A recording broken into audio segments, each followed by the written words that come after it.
கர்த்தருடைய பரிசுத்த நாமம் மகிமைப்படுவதாக. இந்த நல்ல காலை வேளையில இணையதளத்தின் மூலமாய் ஆண்டவருடைய பரிசுத்த ஆராதனை உங்களோடு சேர்ந்து ஆராதிக்கிற தெய்வ பிள்ளைகள் யாவருக்கும் இயேசுவின் நாமத்தாலே நன்றியை தெரிவித்துக் கொள்கிறோம், வாழ்த்தலை தெரிவித்துக் கொள்கிறோம். எல்லோரும் கண்களை மூடி நாம் ஜெபிப்போம். இந்த ஆராதனை கர்த்தர் ஆசீர்வதித்து கொடுக்கும்படியாக வானத்துக்கும் பூமிக்கும் சகல அதிகாரமும் படைத்த அன்பின் பரலோக பிதாவே, ஆசீர்வதிக்கப்பட்ட அருமையான இந்த நல்ல மகிழ்ச்சியான காலை வேளையில ஆண்டவரே உம்முடைய சமூகத்தில் உம்மை பாடி துதிக்கும்படியாய், உம்மை ஆராதிக்கும்படியாய், உம்முடைய நாமத்தை உயர்த்தும்படியாய் நாங்கள் வந்திருக்கிறோம். இந்த ஆராதனையை இணையதளத்தின் மூலமாய் பார்க்கிற இந்த சத்தத்தை கேட்கிற யாவருக்கும் கர்த்தரில் அற்புதங்களையும் அதிசயங்களையும் நடப்பிக்கும்படியாய் ஜெபிக்கிறோம். நாங்கள் பாடுகிற பாடல்கள் ஆராதனை வேளையை ஆசீர்வதியும் பாடி ஆராதிக்கிற வேளையில தேவநாமம் மகிமைப்படும்படியாய் ஜெபிக்கிறோம். தேவ வார்த்தைகளுக்கு ஆசீர்வதித்து தருகிறார்கள். ஆண்டவரே, இந்த வார்த்தை பயனுள்ள வார்த்தையாய் ஆசீர்வாதமுள்ள வார்த்தையாய் மாற்றி தருகிறார்கள். ஆவியானவர் நீர் எங்களோடு நீர் பேசுகிறார்கள். நாம மாத்திரம் மகிமைப்படட்டும். இயேசுவின் நாமத்தில் ஜெபிக்கிறோம் எங்கள் நல்ல பிதாவே, ஆமென், ஆமென். உட்காரவும். எல்லாருக்கும் தெரிந்த பாடல் மகிமை மாட்சிமை நிறைந்தவரே. மகிழ்வுடன் தொழுதிடுவோம் என்கிற பாடலை நம்ம எல்லாரும் சேர்ந்து கரங்களை தட்டி நாம் பாட போகிறோம். மகிமை மாட்சிமை நிறைந்தவரே, மகிழ்வுடன் தொழுதிடுவோம். மகிமை மாட்சிமை நிறைந்தவரே, மகிழ்வுடன் தொழுதிடுவோம். பரிசுத்த தேவனாமே சுவை பணிந்தே தொழுகுவோம். மகிமை மாட்சிமை தொழுதிடுவோம். மகிமை மாட்சிமை நிறைந்தவரே, மகிழ்வுடன் தொழுதிடுவோம். உன்னத தேவன் நீரே, மனம் நிறைந்தவரே. உன்னத தேவன் நீரே, ஞானம் நிறைந்தவரே. உலகால் யாவுமே பாடல் முழங்கிடுதே. உயர்ந்தவரே, சிறந்தவரே, என்றும் தொழுகிடுவோம். உயர்ந்தவரே, சிறந்தவரே, என்றும் தொழுகிடுவோம். கரங்களை செல்லலாம். மகிமை மாட்சிமை நிறைந்தவரே, மகிழ்வுடன் தொழுகிடுவோம். இருந்த இடத்துல கரங்களை கட்டி மகிமை மாட்சிமை அம்மன் மகிழ்வுடன் தொழுகிடுவோம். ஒருவரும் சேரா ஒழித்து வாசம் செய்பவரே, ஒருவரும் சேரா ஒழித்து வாசம் செய்பவரே. ஒளியினை தந்துமே இதயத்தில் வாசம் செய்யும். ஒளியிலே அருளிரைவை என்றும் தொழுதிடுவோம். ஒளியிலே அருளிரைவை என்றும் தொழுதிடுவோம். மகிமை மாட்சிமை நிறைந்தவரே, மகிழ்வுடன் தொழுதிடுவோம். மகிமை மாட்சிமை நிறைந்தவரே, மகிழ்வுடன் தொழுதிடுவோம்.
இன்னும் ஒரு பாடலை நாம் பாட போகிறோம். Praise the Lord. நாமம் மகிமைப்படட்டும். எல்லாருக்கும் தெரிந்த பாடல். உண்மைத்தான் நாங்கள் நம்பி இருக்கிறோம், உண்மையின்றி எங்களுக்கு யாரும் இல்லப்பா, நீங்க தான் ஏதாவது செய்யணும். ஆண்டவருடைய சமூகத்தில் கடந்து வந்திருக்கிறோம். நிந்தையும் அவமானமும் சகித்து கொண்டு ஒருவேளை தலை குனிந்த ஒரு அனுபவத்தின் வாயிலை நாம் இருக்கிறார். ஆண்டவர் சொல்லுகிறார், உன் நிந்தைகளை நான் புரட்டி போடுகிற தேவனாக இருக்கிறேன். ஆகவே எல்லாரும் சேர்ந்து என்னோடு சேர்ந்து பாடி கர்த்தரை மகிமைப்படுத்தலாம். உண்மைத்தான் நம்பி இருக்கிறோம், உண்மையின்றி யாரும் இல்லையப்பா.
உம்மையன்றி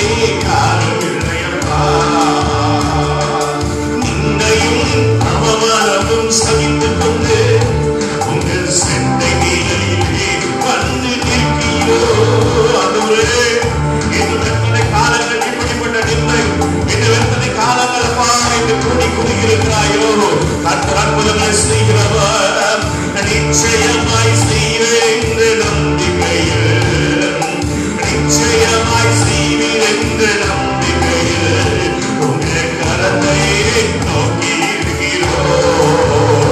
உங்க கரத்தை நோக்கி இருக்கிறோம். அற்புதம் செய்யுங்கப்பா எங்க வாழ்க்கையில். உம்மைத்தான் நம்பியிருக்கோம் இயேசப்பா. அற்புதம் செய்யுங்கப்பா எங்க வாழ்க்கையில். உம்மைத்தான் இயேசப்பா. உம்மைத்தான் நம்பியிருக்கோம் இயேசப்பா. உம்மைத்தான் நம்பியிருக்கோம் இயேசப்பா. உம்மைத்தான் நம்பியிருக்கிறோம். உம்மையிலே காண்கிறேன்ப்பா. உம்மைத்தான் நம்பியிருக்கிறோம். உம்மையிலே காணவில்லைப்பா. எல்லாரும் சேர்ந்து சொல்லுங்க. அற்புதம் செய்யுங்கப்பா எங்க வாழ்க்கையிலே. உம்மைத்தான் நம்பியிருக்கிறோம் இயேசப்பா. அற்புதம் செய்யுங்கப்பா எங்க வாழ்க்கையிலே. உம்மைத்தான் நம்பியிருக்கிறோம் இயேசப்பா. உம்மைத்தான் நம்பியிருக்கிறோம் இயேசப்பா. உம்மைத்தான் நம்பியிருக்கிறோம் இயேசப்பா. உம்மைத்தான் நம்பியிருக்கிறோம். உம்மையிலே காண்கிறேன்ப்பா. உம்மைத்தான் நம்பியிருக்கிறோம். உம்மையிலே காண்கிறேன்ப்பா. நம்முடைய இருந்த இடத்துல இதை பார்க்கிறவர்கள் அப்படி முழங்கால் படியிட்டு தேவ சமூகத்தில் இந்த நல்ல மனமகிழ்ச்சியான இந்த நல்ல நாள் காலை வேளையில கர்த்தரை ஆராதிக்கும்படியாக வந்திருக்கிறோம். Praise the Lord. கர்த்தர் நல்லவர். உம்முடைய கிருபை இல்லைன்னா நாங்கள் இல்லப்பா. Hallelujah. எல்லாரும் கண்களை மூடி கர்த்தர் நமக்கு தயவாய் கொடுத்திருக்கிற இந்த நல்ல நாளில் இந்த 5வது மாதத்தை கர்த்தர் காணும்படியாய் செய்தாரே. இந்த 5வது மாதத்தில் இந்த 2வது ஞாயிற்றுக்கிழமையில கர்த்தரை ஆராதிக்கும்படி வந்திருக்கிறோம். எத்தனையோ பேருக்கு கிடைக்காத ஸ்லாக்கியத்தை கர்த்தர் நமக்கு கொடுத்தபடி நானே எல்லாரும் கண்களை மூடி தேவ சமூகத்தை நோக்கி பார்க்க போகிறோம். நல்லவரே ஸ்தோத்திரிக்கிறோம். ஹல்லேலூயா. இயேசுவே நன்றி நன்றி அப்பா. ஹல்லேலூயா. இயேசுவே எல்லாரும் ஜெபிக்கும் கர்த்தரை மகிமைப்படுத்த போகிறோம். ஹல்லேலூயா. நன்றி நன்றி நன்றி இயேசுவே. ஹல்லேலூயா. ஹல்லேலூயா.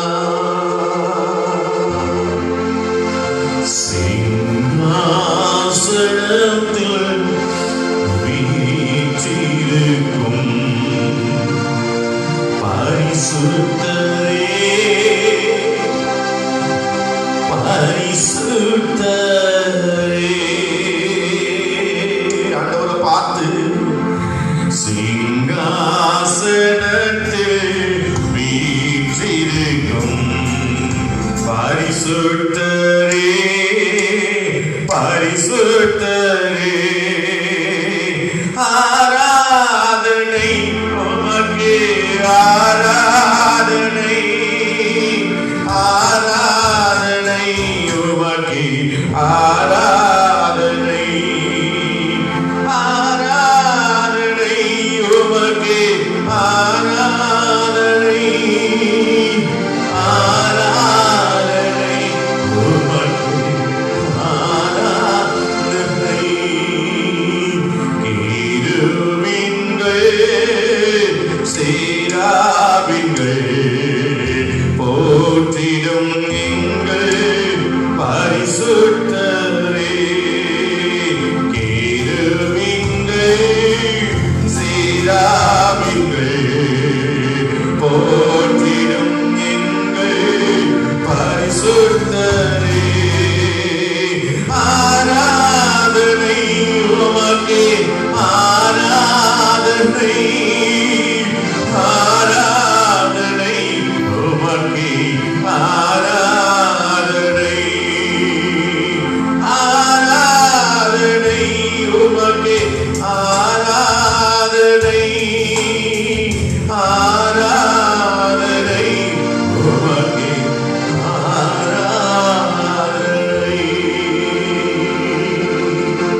இன்னும் ஆசையா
மீதியான பகுதி நீர் பொருட்படுத்தி நடத்தும்.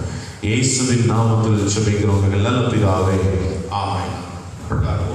இந்த நல்ல நாளிலும் கொஞ்ச நேரம் கர்த்தருடைய வார்த்தையை நாம் தியானிக்க போகிறோம். இந்த 2வது வாரத்தில் ஆண்டவர் நமக்கு கொடுத்ததான அந்த வார்த்தையை தியானிக்கலாம்.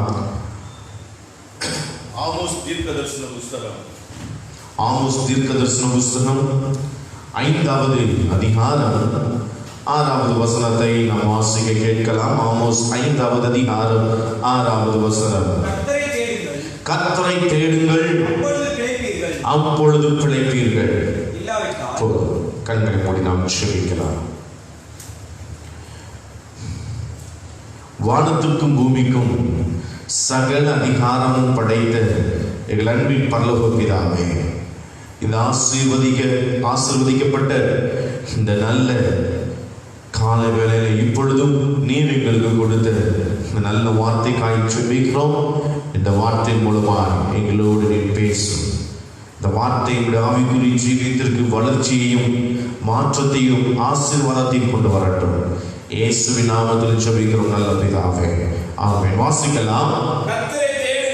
கர்த்தரை தேடுங்கள், அப்பொழுது பிழைப்பீர்கள். அல்லேலூயா, அல்லேலூயா.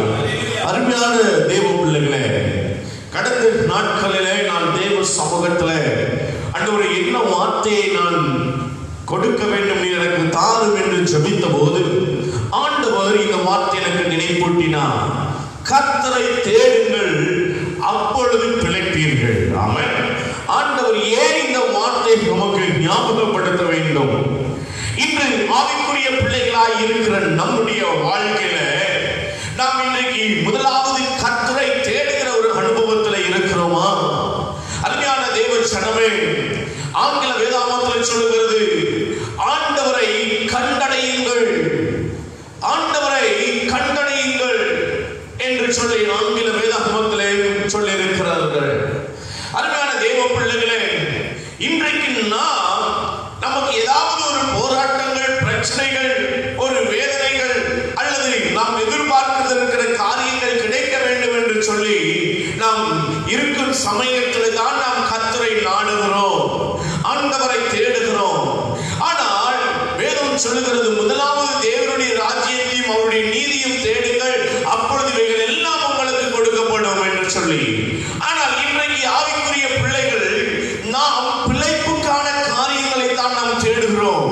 வசனம் சொல்லுகிறது, கர்த்தரை தேடுங்கள், அப்பொழுது பிழைப்பீர்கள். ஆனால் இன்றைக்கு அநேக தேவ பிள்ளைகள் கர்த்தரை தேடுவதை விட்டுவிட்டு இன்றைக்கு உலகத்தின் காரியங்களை தேட ஆரம்பிக்கிறோம். சில தம்பியினிடத்தில் நான் கேட்டேன், என்ன தம்பி ஞாயிற்றுக்கிழமை ஆராதனைக்கு ஏன் வரல பிரதர், ஏன் வரல என்று சொன்னார். அன்றைக்கு தான் பாஸ்டர் உங்களுக்கு வேலை, அன்றைக்கு வேலைக்கு வர வேண்டும் என்று சொல்லிவிட்டார்கள். அன்றைக்கு கடந்த நாட்களில் சனிக்கிழமை வரைக்கும் முடியாத அந்த காரியங்களை எல்லாம் இந்த ஞாயிற்றுக்கிழமையிலே செய்ய வேண்டிய ஒரு சூழ்நிலை ஆயிற்று. கர்த்தரை தேடுவதற்கு இன்றைக்கு ஜனங்களுக்கு மனமில்லாமல் போய்விட்டது. தனக்கு பிழைப்புக்கான காரியங்களை தேடுகிறோம். சரி, இப்படி பிழைப்புக்கான காரியங்களை தேடி நாம் எவ்விதத்திலே ஒரு சமாதானமாய் இருக்கிறோம் என்று சொன்னால் இல்லை. அநேகர் சொல்லுவது கேட்டிருக்கிறேன், 7 நாள் வாரத்தில் 7 நாள் நான் வேலைக்கு போயும் 7 நாள் சம்பாத்தியம் எல்லாம் அது வீணாய் போகிறது. கொஞ்சம் கூட மீதி எடுக்க முடியவில்லை, கொஞ்சம் கூட மீதி எடுக்க முடியாத ஒரு சூழ்நிலையில் இருக்கிறேன். ஒரு பக்கம் மருத்துவ செலவு, ஒரு பக்கம் வீணான செலவுகள், ஒரு பக்கம் கடன், இப்படிப்பட்ட காரியங்கள். அருமையான தேவ ஜனமே, கர்த்தரை தேடுவதற்கு நமக்கு மனமில்லாமல் போய்விடுகிறது. சங்கீதக்காரன் தாவீது மிகுமாய் சொல்கிறார். சங்கீதம் 16வது சங்கீதத்தில் 8வது வசனத்தை நீங்கள் வாசித்து பார்க்கும் பொழுது அங்கே சங்கீதக்காரன் சொல்கிறார், வாசிக்க கேட்கலாம். கர்த்தரை எப்பொழுதும் எனக்கு முன்பாக வைத்திருக்கிறேன், அவரின் வலது பாரிசத்தில் இருக்கிறபடியா நான் அசைக்கப்படுவதில்லை. ஹல்லேலூயா. தேவ பிள்ளையே, கர்த்தரை எப்பொழுதும் எனக்கு முன்பாக வைத்திருக்கிறேன், அவரின் வலது பாரிசத்தில் இருக்கிறபடியால் நான் அசைக்கப்படுவதில்லை என்று சொல்கிறார். ஏனென்று சொன்னால் ஒவ்வொரு நாளும் கர்த்தரை தேடி கர்த்தரை கண்டடைவது மாற்றமல்ல, கர்த்தரை விடாமல் பற்றி கொண்டவன். ஆகவே தான் அவன் சொல்லுகிறான், நான் அசைக்கப்படுவதில்லை. ஆமென். இன்னைக்கு அநேகருடைய வாழ்க்கையில சில காட்சிகள், சில வேதனையான காரியங்கள் ஏற்படும் பொழுது அவருடைய இருதயம் அசைவு ஏற்படுகிறது. ஏனென்றால் கர்த்தரை விட அந்த காரியத்திற்கு முன்னுரிமை கொடுத்து நாம் எல்லாவற்றையும் அந்த காரியத்தை தேடினபடியினாலே அதனுடைய பலன் இல்லாமல் போகும் பொழுது இருதயம் அசைக்கப்படுகிறது. இன்னும் சங்கீதக்காரன் சொல்லுகிறான், சங்கீதம் 118வது சங்கீதத்திலே 8வது வசனத்தை நீங்கள் வாசித்து பார்க்கும் பொழுது அங்கே சங்கீதக்காரன் சொல்லுகிறான், வாசிக்கலாம், மனுஷனை நம்புவதை பார்க்கிறோம் கர்த்தர் பேரில் பற்றுதலாய் இருப்பதே நலம். ஆமென். அருமையான தேவ பிள்ளையே, மனுஷனை நம்பி செல்கிற சில கூட்டம் உண்டு, மனுஷனை தேடுகிற ஒரு கூட்டம் உண்டு. இந்த மனிதரிடத்திலே போனால் எனக்கு இப்படிப்பட்டதான உதவிகள் கிடைக்கும் என்று சொல்லி பணத்திற்காக, இப்படிப்பட்ட உதவிகளுக்காக சில மனிதர்களை நாடி கர்த்தரை மறந்து போய், கர்த்தர் நமக்கு கொடுத்திருக்கிற இந்த சபையை மறந்து போய் வெளியே செல்கிற சில ஜனங்கள் உண்டு.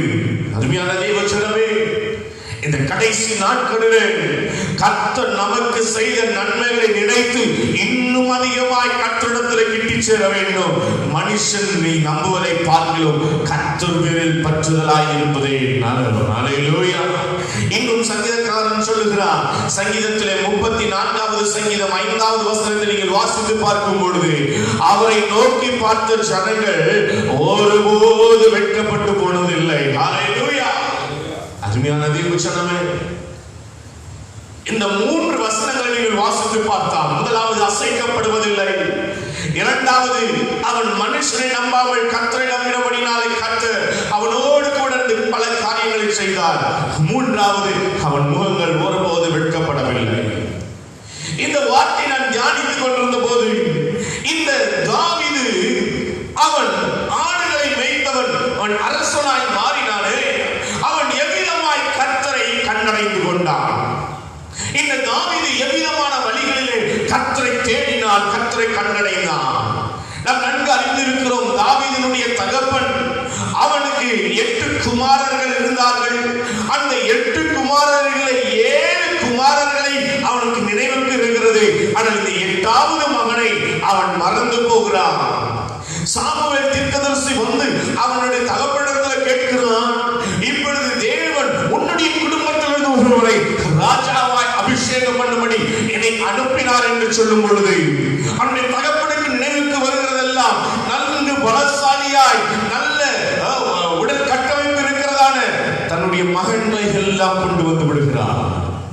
இப்பொழுது கர்த்தர் சொன்னார், இவர்களை அல்ல, மனுஷன் பார்க்கிற விதமாய் அல்ல, மனுஷன் முகத்தை பார்க்கிறான், ஆனால் நானோ இருதயத்தை பார்க்கிறேன் என்று சொல்லி கர்த்தர் ஆடுகளின் பின்னாலே அலைந்து கொண்டிருந்த அந்த தாவீதை கர்த்தர் அபிஷேகம் பண்ணினதனுடைய நோக்கம் என்னையா? இந்த வார்த்தையை அதிகமாய் சிந்திக்க வைக்க ஆரம்பித்தது. அருமையான தேவ ஜனமே, இது ஒரு சாதாரணமான விஷயம் அல்ல. கர்த்தரை தேடும் பொழுது, கர்த்தர் அவனிடத்தில் கிட்டி வரும் பொழுது அவனுடைய வாழ்க்கை செழிக்க ஆரம்பிக்கிறது. அல்லேலூயா. அவனுடைய வாழ்க்கையில் ஒரு மாற்றம் வர ஆரம்பிக்கிறது. அருமையான தேவ ஜனமே, இன்றைக்கும் ஆண்டவரை எப்படிப்பட்ட வழிகளிலே தாவீது கண்டடைந்து அவனுடைய ராஜ்யபாரத்தை சுரப்படுத்தினான் என்பதை உங்களுக்கு நான் காண்பித்துக் கொடுக்கும்படி விரும்புகிறேன். சாதாரணமாய் ஆடுகளின் பின்னே போகிறவனுக்கு இந்த ஒரு அரியணைகளை சீக்கிரமாய் அது கடவுளை கூட பார்க்க முடியாத ஒன்று. ஆனால் அவனை கர்த்தர் உயர்த்தினதுடைய நோக்கம் என்ன? அருமையான தேவ ஜனமே, இந்த தாவீது கர்த்தரை தேடிக்கொண்டே இருந்தான். அல்லேலூயா. தாவீது கர்த்தரை தேடிக்கொண்டே இருந்தான். அவன் தாவீது கர்த்தரை கண்டடைந்து அவர் கிட்டே அவரோடு கூட அவர் ஐக்கியத்தில் பலப்பட்டபடினாலே கர்த்தர் சொன்னார், அவனை என் இதயத்திற்கு ஏற்றவனாக கண்டேன். அல்லேலூயா. அருமையான தேவ ஜனமே, இன்றைக்கு இந்த காலை வேளை இதை பார்க்கிறவர்கள், இந்த சத்தத்தை கேட்கிறவர்கள், ஒருவேளை இத்தனை நாட்காய் நமக்கு பிழைப்புக்கு அடுத்த காரியங்களை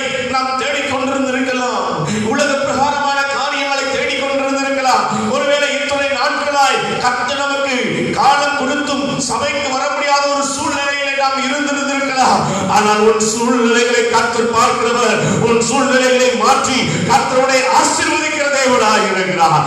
எப்பொழுது என்று சொன்னார், நீ கர்த்தரை தேடும் பொழுதுதான் உன்னுடைய வாழ்க்கை பிழைக்கும். அல்லேலூயா. உன்னுடைய வாழ்க்கை செழிக்கும், உன்னுடைய வாழ்க்கை தழைக்கும். அருமையான தேவச்சனமே, இந்த தாவீது எப்பேற்பட்ட வழிகளில் எல்லாம் கர்த்தரை கண்டடைந்து கொண்டான். வாசிக்கலாம். முதலாவது காரியம் 71வது சங்கீதம் 71வது சங்கீதம் 8வது வசனத்தை நாம் வாசிக்க கேட்கலாம். என் வாய் உமது துதியினாலும் நாள்தோறும் உமது மகத்துவத்தினாலும் நிறைந்திருப்பதாக. முதலாவது காரியம், அவன் நாள்தோறும் கர்த்தரை என்ன பண்ணினாலும் துதித்தான். அவன் நாள்தோறும் கர்த்தரை துதித்தான். அவனுடைய வாயிலே துதியின் சத்தம், அந்த துதியின் அந்த காரியம், ஒவ்வொரு நாளும் கர்த்தரை துதிக்கிற அந்த துதி அவனுடைய வாயிலிருந்து எழுப்பிக் கொண்டே இருந்தது. ஏன் தெரியுமாங்க? ஏன் ஒவ்வொரு நாளும் கர்த்தரை துதிக்க வேண்டும்? ஏன் அவன் ஒவ்வொரு நாளும் கர்த்தரை துதித்தான்? ஏன் ஒவ்வொரு நாளும் அவன் ஆண்டவரை பிரைஸ் பண்ணிக்கொண்டே இருக்கிறான்? வசனம் சொல்லுகிறது, சங்கீதம் 22வது சங்கீதம் 3வது வசனத்தை நீங்கள் வாசித்து பார்க்கும் பொழுது அங்கே சங்கீதக்காரன் சொல்லுகிறார், இஸ்ரவேலின் துதிகளுக்குள் வாசமாயிருக்கிற தேவரீரே பரிசுத்தர். ஹல்லேலூயா, ஹல்லேலூயா. என் ஆண்டவர் இஸ்ரவேலின் துதிகளுக்குள்ளே வாசமாய் இருக்கிறவர். அவன் கண்டடைந்து கொண்டான், என் ஆண்டவர் எங்க இருக்கிறார்? அவன் துதிக்கிற இடத்துல கர்த்தர் இருக்கிறார். ஹல்லேலூயா. ஆகவே தான் அவன் சொல்லுகிறான், என் வாய் நாள்தோறும் கர்த்தரை துதிக்கிறது. அவன் இன்னைக்கு ஞாயிற்றுக்கிழமையில சபையில வந்து ஒரு அரை மணி நேரம் கர்த்தரை துதிச்சு ஆராதிக்கிற நம்மளால துதிக்க முடியல. ஆமா, 24 மணி நேரம் பேசணும்னு சொன்னா நம்ம வாயை நான் ஸ்டாப்பா பேசுகிறோம். 2 மணி நேரம் ஒரு மனிதனை குறித்து குறை சொல்ல வேண்டும் என்று சொன்னால் எந்த ஒரு தயக்கமும் இன்றி, எந்த ஒரு தடங்களும் இன்றி நான் ஸ்டாப்பா குறை சொல்வதற்கு நம்முடைய வாயை துறக்கிறோம். ஆனால் கர்த்தரை துதிக்க வேண்டும் என்று சொன்னால் நம்முடைய வாய் இறுக மூடிக்கொள்கிறது. அருமையான தேவஜனமே, இந்த தாவீது அவன் கர்த்தர் துதிகளுக்குள்ளே வாசமாய் இருக்கிறார் என்பதை கண்டடைந்து கொண்டபடினாலேதான் நாள்தோறும் கர்த்தரை துதித்துக் கொண்டே இருக்கிறார். அல்லேலூயா. அருமையான தேவஜனமே, இன்றைக்கும் நாம் நாள்தோறும் கர்த்தரை துதிக்கிறவர்களாய் நாம் காணப்பட வேண்டும். அநேக காரியங்கள் உண்டு, நேரம் இல்லாததுனால நான் சீக்கிரமாய் கடந்து போகிறேன். நாம் எல்லாருக்கும் தெரியும், யோசுவாவின் புஸ்தகத்திலே 6வது அதிகாரத்துல ஒரு காரியத்தை, இந்த சம்பவத்தை நன்கு அறிந்திருக்கிறோம். அங்கே எரிகோ என்கிறதான பட்டணத்தின் அலங்கம் இடிந்து விழுந்ததை குறித்து நாம் அறிந்திருக்கிறோம். இந்த எரிகோ பட்டணத்தினுடைய அலங்கம் இடிந்து விழுந்ததற்கான காரணம் என்ன? பெரிய பலசாலிகள் அங்கு போய் அந்த அலங்கத்தை இடித்தார்களா? இல்லை. பெரிய காரியங்கள், பெரிய பெரிய மிஷின்ஸ் வச்சா இடிச்சாங்களா? இல்லை. அவர்கள் செய்தது எல்லாம் கர்த்தரை துதித்தார்கள். ஹல்லேலூயா. கர்த்தரை துதித்தார்கள். அவர் கர்த்தரை துதிக்கும் பொழுது என் ஆண்டவர் இறங்கி வந்தார். கர்த்தரை துதிக்கும் போது இஸ்ரவேல் ஜனங்களுக்கு எதிராக இருந்ததால் அலங்கம் உடைந்து போனது. ஹல்லேலூயா. அருமையான தேவ ஜனமே, இன்றைக்கும் இந்த வார்த்தை கேட்டுக்கொண்டிருக்கிற தேவ ஜனமே, ஒருவேளை உனக்கு எதிராக அலங்கம் போன்ற தடைகள் இருக்கலாம். உன்னுடைய வாழ்க்கையில உன்னுடைய பிழைப்புகளை கெடுக்கிற சில தோல்விகள் அலங்கமாய் இருக்கலாம். உன்னுடைய வாழ்க்கையில நீ ஆசீர்வாதத்தை சுதந்திரிக்க கூடாதபடிக்கு சில தடைகள் இருக்கலாம். நீங்க பார்த்து சோர்ந்து போகாத, கர்த்தரை தேடுவாய் என்று சொன்னார். கர்த்தர் இறங்கி உனக்காய் பதில் கொடுக்க வல்லமை உள்ளவர். கரங்களை கட்டி கர்த்தரை மகிமைப்படுத்துவோம். என் தேவன் துதிகளுக்குள்ளே வாசமாய் இருக்கிறவர். துதி எங்கேயோ அங்கே விடுதலை உண்டு. கர்த்தருடைய ஆவியானவர் இறங்கி இருக்கிறவராய் இருக்கிறார். அருமையான தேவச்சனமே, ஆண்டவரை துதிக்கும் பொழுது எப்பேற்பட்ட தடைகளாய் இருந்தாலும் சரி, அது ஒன்றுமில்லாமல் போகும். உன்னுடைய வாழ்க்கையை கத்த தடையில்லாமல் உயர்த்துகிற தேவனாய் இருக்கிறார். ஆமென். ஆகவே தான் சங்கீதக்காரன் சொல்லுகிறார், சங்கீதம் 9வது சங்கீதத்துல 1வது வசனத்தை நீங்கள் வாசித்து பார்க்கும் பொழுது அங்கே வசனத்தில் சங்கீதக்காரன் தாவீது இவ்விதமாய் சொல்லுகிறார். வாசிக்க கேட்கலாம். கர்த்தாவே, என் முழு இருதயத்தோடு உம்மை துதிப்பேன். உம்முடைய அதிசயங்களே. இங்கே துதிக்கும் போது தாங்க ஒரு அதிசயம் நடக்குது. நான் கர்த்தரை துதிக்கிறேன். கர்த்தர் எனக்கார் அவர் அற்புதங்களை செய்கிறதே. அவன் நான் கர்த்தரை துதிக்கும் பொழுது அவர் எனக்காய் அதிசயங்களை செய்கிற தேவன். அதை விட்டு விட்டு நீ எங்க போய் யார் இடத்துல போய் ஜெபித்தாலும் அற்புதம் நடக்காது. கர்த்தர் உன்னுடைய வாழ்க்கையை செழிக்க வைக்க வேண்டும் என்றால், உன்னுடைய வாழ்க்கையை ஒரு அற்புதத்தை காண வேண்டும் என்று சொன்னார். கர்த்தரை துதித்துப்பா. கர்த்தரை துதிக்கும் பொழுது கர்த்தர் யார் என்பதை நீ கண்டடைந்து கொள்ள முடியும். அவன் அல்லேலூயா. கர்த்தர் செய்கிற மகத்துவங்களை நீ அறிந்து கொள்ள முடியும். ஆகவே இன்னைக்கு கர்த்தரை துதிக்காமல் ஜனங்கள் கிழக்கும் மேற்கும் வடக்கும் தெற்குமாய் போய் கொண்டிருக்கிறோம். அந்த பொது இடத்துல போய் ஜெபித்தால் நடக்குமா? அந்த டவர்ல போய் ஜெபித்தால் நடக்குமா? அந்த தேவனுடைய வீட்டுல போய் ஜெபித்தால் நடக்குமா? இப்படி எல்லாம் ஓடிக்கொண்டிருக்கிற தேவ பிள்ளையே, உன் வாயை திறந்து கர்த்தரை துதிக்குமா. கர்த்தர் உனக்குள்ளே அவர் அற்புதங்களை செய்ய வல்லமையுள்ளவர். கர்த்தர் உன் மத்தியிலே அவர் கிரியைகளை நடப்பிக்க வல்லமையுள்ளவர். அல்லேலூயா. அவன் கர்த்தரை துதிக்கிறவனாய் இருந்தார். இரண்டாவது, இந்த தாவீது ஆண்டவரை எப்படி எந்த வகையில் கண்டடைந்தான்? இரண்டாவது காரியம், சங்கீதங்களின் புஸ்தகம் 27வது சங்கீதம் 4வது வசனத்தை நாம் வாசிக்க கேட்கலாம். சங்கீதம் 27:4. கர்த்தரிடத்தில் ஒன்றை நான் கேட்டேன், அதையே நான் நாடுவேன். நான் கர்த்தருடைய மகிமையை பார்க்கும்படியாகவும் அவருடைய ஆலயத்திலே ஆராய்ச்சி செய்யும்படியாகவும். அன்றைய கவனிங்கள், நான் என் ஜீவனுள்ள நாளெல்லாம் கர்த்தருடைய ஆலயத்தில் தங்கி இருப்பதே நாடுவேன். அருமையான தேவ பிள்ளையே, இரண்டாவது காரியம் மிக முக்கியமான ஒன்று, தேவ ஜனங்கள் சபையிலே வந்து கர்த்தரை ஆராதிக்க வேண்டும். அவன் சபைக்கு கடந்து வர வேண்டும். அல்லது கர்த்தருடைய ஆலயத்தை நாடுகிறவர்களாக இருக்க வேண்டும். அவன் அல்லேலூயா. சிலர் சொல்லுவாங்க, எனக்கு எல்லாம் தெரியும் பிரதர், எனக்கு எல்லாம் தெரியும், நான் எதுக்கு ஆலயத்துக்கு வரணும்? என்ன, நான் எதுக்கு ஆலயத்துக்கு வரணும்?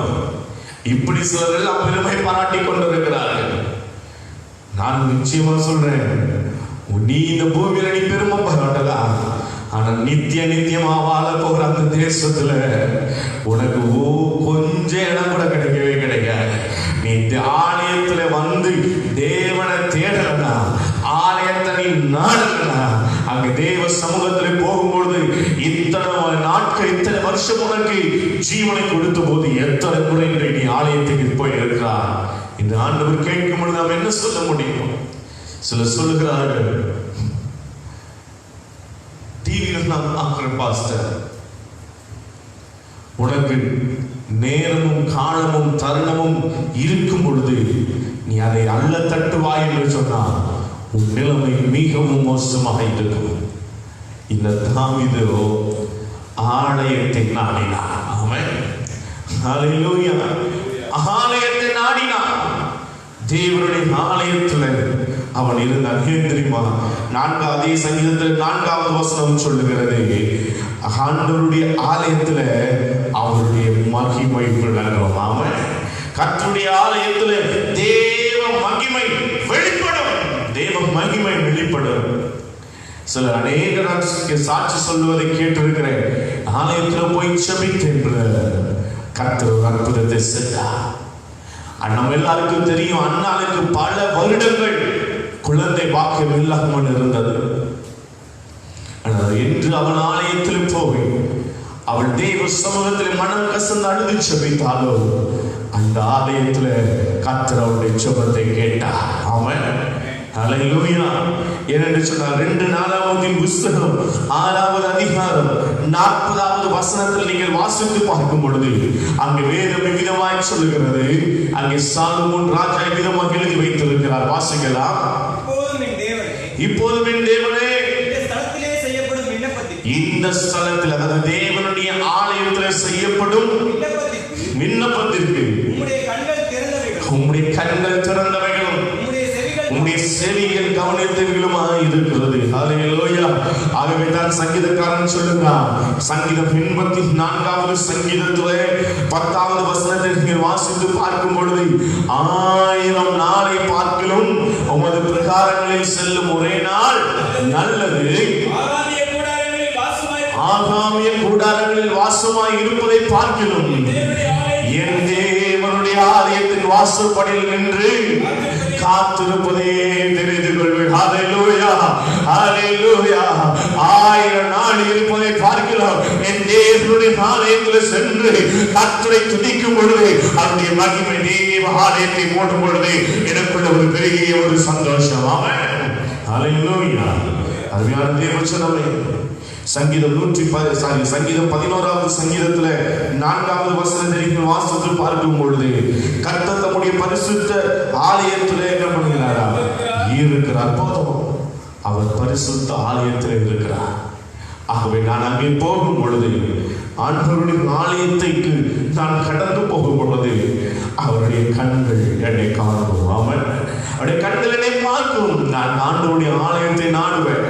அவருடைய மகிமை என்னை நிரப்பது. அவன் அருமையான தெய்வச்சனவன்.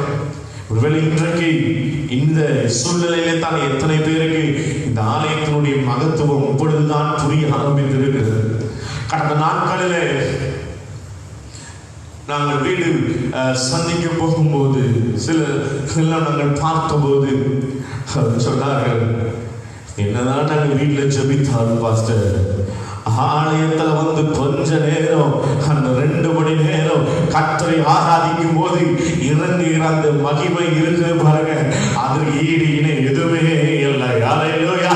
ஏன்னு சொன்னா என் ஆவியானவர் ஆலயத்தில் அவர் உலாவுகிற தேவன், என் ஆவியானவர் ஆலயத்தில் வாசம் பண்ணுகிறவர், அவரை தொழுது கொள்கிற யாவர் மேலும் அவருடைய மகிமை உதிக்கும். ஆமென். ஹல்லேலூயா. அவன் இந்த ஆலயத்தின் மேலே நாட்டம் உள்ளவனாய் இருந்தான். ஆலயத்தில் சொல்லப்படுகிற அந்த வார்த்தைகளின் மேலே அவன் கரிசனையுள்ளவனாய் இருக்கும் பொழுது ஆண்டவரை அவன் கண்டடைந்தான். கர்த்தரை கண்டடைந்தான். 3வது ஒரு காரியத்தை நான் சொல்லி முடிக்கும்படி விரும்புகிறேன். வாசிக்கலாம். 1 சாமுவேலின் புஸ்தகம் 23வது அதிகாரம் 2வது வசனத்தை நாம் வாசிக்க கேட்கலாம். 1 சாமுவேல் 23:2. அப்பொழுது தாவீது நான் போய் அந்த பெலிஸ்தரை முறியடிக்கலாமா என்று கர்த்தரிடத்தில் விசாரித்ததற்கு கர்த்தர் நீ போதும். இப்ப பாருங்க, தாவீதுடைய அந்த அவன் இருந்துதான், அவனோடு சேர்ந்து இருந்ததான அவனுடைய இனத்தார் அவர்கள் எல்லாரையும் இந்த பெலிஸ்தியர்கள் முறியடித்து அவர்களை எல்லாவற்றையும் கொள்ளையடித்து கொண்டு போய்விட்டார்கள். இப்பொழுது தாவீது அவன் போய் மனுஷனுடைய உதவியை நாடல, மனுஷனுடைய வாயிலிருந்து வருகிற வார்த்தையை அவன் என்ன பண்ணல, கேட்கல. இப்ப நம்மளா இருந்தா முதலாவது போய் மனுஷனிடத்துல ஆலோசனை கேட்டிருப்போம். எனக்கு இப்படிப்பட்ட காரியம் இருக்குது பிரதர், நான் என்ன செய்யலாம்? நேற்று தினத்துல கூட ஒரு சகோதரி இடத்துல போன் பண்ணி சொன்னாங்க, பாஸ்டர் இந்த சூழ்நிலையின் குடும்பத்துல நான் இப்படி எல்லாம் செய்துவிட்டு நான் இப்படி காரியங்களை பண்ண போகிறேன், பண்ணலாமா என்று கேட்டார்கள். நான் சொன்னேன், சிஸ்டர் அது ரொம்ப ரொம்ப தவறான ஒன்று, அது ரொம்ப ரொம்ப தவறான ஒன்று செயல். அந்த காரியத்தை தேவ பிள்ளைகள் நாம் செய்யக்கூடாது என்று சொன்ன அவர்களுக்காக ஜெபியுங்கள். கர்த்தர் மாற்றுவார். அவ்வளவு பெரிய சவுலுடைய இருதயத்தை கர்த்தர் கரைத்தது உண்மை என்று சொன்னார். அப்பேற்பட்ட நினிவேயினுடைய ஜனங்களுடைய இருதயத்தை கர்த்தர் மாற்றியது உண்மை என்று சொன்னார். ஏன் உடைய குடும்பத்தில் உள்ளவர்களை கர்த்தர் மாற்ற மாட்டாரா? இன்றைக்கும் கர்த்தர் அவர் ஜீவிக்கிற தேவனாய் இருக்கிறார். இப்படிப்பட்ட காரியங்களை எல்லாம் தயவு செய்து செய்யக்கூடாது சிஸ்டர் என்று சொன்னேன். அவர்கள் சொன்னார்கள், அதற்கு தான் பாஸ்டர் நான் உங்களிடத்துல நான் ஆலோசனை கேட்கிறேன் தேவ பிள்ளைகளிடத்துல என்று சொன்னார்கள். அருமையான தேவ ஜனமே, மனிதனுடைய ஆலோசனைகள் எல்லாம் வீணான ஒன்று. இன்றைக்கு நமக்கு ஆலோசனை சொல்வதை போல சொல்லுவார்கள், பின்பு நமக்கு முதுகுக்கு பின்பு நம்முடைய வேதனைகளை ஏளனமாய் எள்ளி நகையாடுகிற கூட்டத்தான் இன்றைக்கு உண்டு. ஆகவே இந்த தாவீது போய் மற்றவரிடத்திலே ஆலோசனை கேட்காமல் தேவ வார்த்தைக்கு அவன் முன்னுரிமை கொடுக்கிறான். தேவ வார்த்தையை நாடுகிறான். ஆண்டவரே நீர் சொல்லும் அப்பா, என்னுடைய பலத்தினால் அல்ல. நான் ஒருவேளை பல வெற்றிகளை கண்டவன், ஒரு பெரிய அரக்கனை கொன்றவன். தாவீது எத்தனை பேருக்கு சமானமா? வசனம் சொல்லுகிறது, அவன் 10,000 பேருக்கு அவனால் பெரிய ஒரு பலசாலி என்று சொல்லி அவன் சொல்லவில்லை. மாறாக அவன் தேவ வார்த்தையை நாடுகிறான். அருமையான தேவச்சனமே, கர்த்தருடைய வார்த்தை உங்களோடு பேசும். கர்த்தருடைய வார்த்தை உங்களோடு பேசும். ஆண்டவர் உங்களோடு பேசுவார். ஆண்டவருடைய சத்தத்தை கேட்க முடியல என்று நீ ஏங்கிக் கொண்டிருக்கலாம். ஆண்டவர் வசனத்தின் மூலமாய், போதகருடைய வாயின் மூலமாய் கர்த்தர் உங்களோடு பேசுவார். அதற்காகத்தான் ஆண்டவருடைய வார்த்தைகளை நீங்கள் தியானிக்க வேண்டும் என்று சொல்லுகிறது உண்டு. அந்த வார்த்தையை இந்த தாவீது முன்னுரிமை கொடுத்து ஆண்டவருடைய சமூகத்தில் கேட்கிறார். சங்கீதம் 33வது சங்கீதத்திலே 4வது வசனம் சொல்லுகிறது, வாசிக்க கேட்கலாம். சங்கீதம் 33:4. கர்த்தருடைய வார்த்தை உத்தமமும் அவருடைய செயல்கள் எல்லாம் சத்தியமாய் இருக்கு. நம்முடைய ஆண்டவருடைய வார்த்தை அது ஒரு நாள் மாறாதது. ஹல்லேலூயா. சில இடத்துல நம்ம ஆலோசனை கேட்டிருப்போம், பிரதர் நீங்க சொன்னதால நான் செஞ்சேன், இல்ல பிரதர் நான் இப்படி சொன்னேன்னு சொல்லி அவங்க என்ன பண்ணுவாங்க. நம்முடைய ஆண்டவர் ஒரு நாளும் ஒரு மனம் மாறுகிறவர் அல்ல. அவன் ஹல்லேலூயா. சங்கீதம் 119வது சங்கீதத்துல 154வது வசனம் என்று நினைக்கிறேன். வாசிக்க கேட்கலாம், தயவு செய்து வாசிக்கலாம். சங்கீதம் 119 154. எனக்காக நீ வழக்காடி என்னை மீட்டுக் கொள்ளும். உம்முடைய வார்த்தையின்படியே என்னை உயிர்ப்பியும். உம்முடைய வார்த்தையின்படியே என்னை என்ன பண்ணும்? உயிர்ப்பியும். அப்போ ஒருவேளை எழும்ப முடியாத ஒரு சூழ்நிலையில யார் நமக்கு கரத்தை கொடுத்திடமே தூக்கி விடுவார்கள் என்று சொல்லி 38 வருஷம் பாடுகிறவனை போல நாமும் இருந்திருக்கலாம். அங்கேயும் கர்த்தருடைய வார்த்தை தான் கிரியை செய்தது. கர்த்தர் சொன்ன படுக்கை எடுத்துக்கொண்டு அவ்வளவு அந்த வார்த்தை தான் கிரியை செய்தது. அந்த வார்த்தை மூலமாய் தான் அநேக ஜனங்கள் ஆண்டவராக இயேசு கிறிஸ்து யார் என்பதை அறிந்து கொண்டார்கள். ஹல்லேலூயா. ஆகவே அருமையான தெய்வ பிள்ளைகள், துறவி குருடனாகி இருக்கிற அந்த பட்டியலையும் இயேசு எப்படிப்பட்டவர் என்று காணவில்லை. ஆனால் இயேசுடைய வார்த்தையை அவன் கேட்டிருக்க கூடும். இயேசு எரியோக்கு வந்திருக்கிறார் என்று கேள்விப்பட்ட மாத்திரத்திலே அவன் கதறுகிறான், தாவீதின் குமாரனே எனக்கு இறங்கும், எனக்கு இறங்கும், எனக்கு இறங்கும். ஏன்னா ஆண்டவருடைய வார்த்தையை அவன் தேட. அதனாலதான் வசனம் சொல்கிறது, நீங்கள் தடவியாகிலும் கண்டுபிடிக்கத்தக்க வகையில் அவரை கண்டடையுங்கள். அருமையான தேவச்சனமே, எரேமியா தீர்க்கதரிசி புஸ்தகம் 15வது அதிகாரம் 16வது வசனம் சொல்கிறது, உம்முடைய வார்த்தைகள் கிடைத்தவுடனே அவைகளை உட்கொண்டே. அவர் ஆண்டவருடைய வார்த்தை எப்படி இருக்கிறதா? உம்முடைய வார்த்தைகள் எனக்கு சந்தோஷமும் என் இருதயத்துக்கு மகிழ்ச்சியுமாய் இருந்தது. சேனைகளின் தேவனாகிய கர்த்தாவே, உம்முடைய நாமம் எனக்கு கற்பிக்கப்பட்டிருக்கிறது. தேவனுடைய வார்த்தை நம்முடைய இருதயத்திற்கு சந்தோஷமும் மகிழ்ச்சியுமாய் இருக்கும். ஆண்டவருடைய வார்த்தை கேட்கும் போது இருதயத்தில் இருக்கிற கவலைகள் எல்லாம் மாறி, இருதயத்தில் இருக்கிற வேதனைகள் எல்லாம் மாறி, உங்களுடைய வாழ்க்கையில கர்த்தர் யார் என்பதை கண்டடைந்து கர்த்தருடைய அற்புதங்களை காண்பதற்கு ஆண்டவருடைய வார்த்தை பலனுள்ளதாக இருக்கிறது. ஹல்லேலூயா. ஆகவே தான் இந்த தாவீது ஆண்டவருடைய வார்த்தைகளை அவனுக்கு முன்னிறுத்தி நாளில்தான் கர்த்தர் எப்படிப்பட்டவர் என்பதை, கர்த்தர் யார் என்பதை அவன் நன்கு அறிந்து கொண்டான். ஆண்டவர் சொன்ன வார்த்தைகளை அவன் ஒரு நாளும் அவன் நல்ல தன்னதே இல்லை. பாருங்க, அவன் பாவம் செய்யும் போது கூட 2 சாமுவேல் 12 என்று நினைக்கிறேன், அங்கே நாத்தான் தீர்க்கதரிசி வந்து சொல்லும் போது கூட அவன் அறிந்து கொண்டான் இது கர்த்தருடைய வார்த்தை. உடனே அவன் சொல்லுகிறான், என்னை மன்னியும் ஆண்டவரே, என்னை மன்னியும் அப்பா என்று சொல்லுகிறான். ஏன் தெரியுமா? நீ அநேகருடைய இருதயம் சஞ்சலத்தினாலும் தவிப்பினாலும் நிறைந்திருக்கிறது. ஆண்டவரை கண்டடையாதபடிக்கு, கர்த்தரை தேடாதபடிக்கு இந்த இருதயம் உலகத்தின் காரியங்களினாலே, உலகத்திற்கு அடுத்த காரியங்களினாலே ஜனங்கள் அதை நாடிக்கொண்டிருக்கிறோம். ஆனால் இந்த தாவீதோ அவர் ஆண்டவரை கண்டடைந்தபடினால் தான் சொல்லுகிறார், நான் அசைக்கப்படுவதில்லை, நான் வெட்கப்படுவதில்லை, நான் ஏமாற்றம் அடைவதில்லை. அல்லேலூயா. ஆகவே தேவச்சனமே, கர்த்தரை துதிக்கும் பொழுது கர்த்தரை கண்டடைந்து கொண்டான். ஆண்டவருடைய ஆலயத்திலே அவன் இருக்கும் பொழுது ஆண்டவரை கண்டடைந்து கொண்டான்.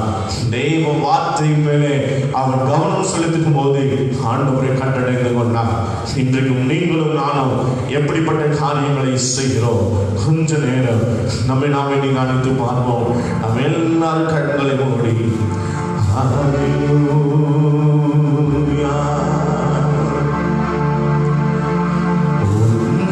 முடியல, உறங்கிடவும் முடியல, எண்ணங்களும் ஏக்கங்களும் உம்மை நான் தேடுதையா.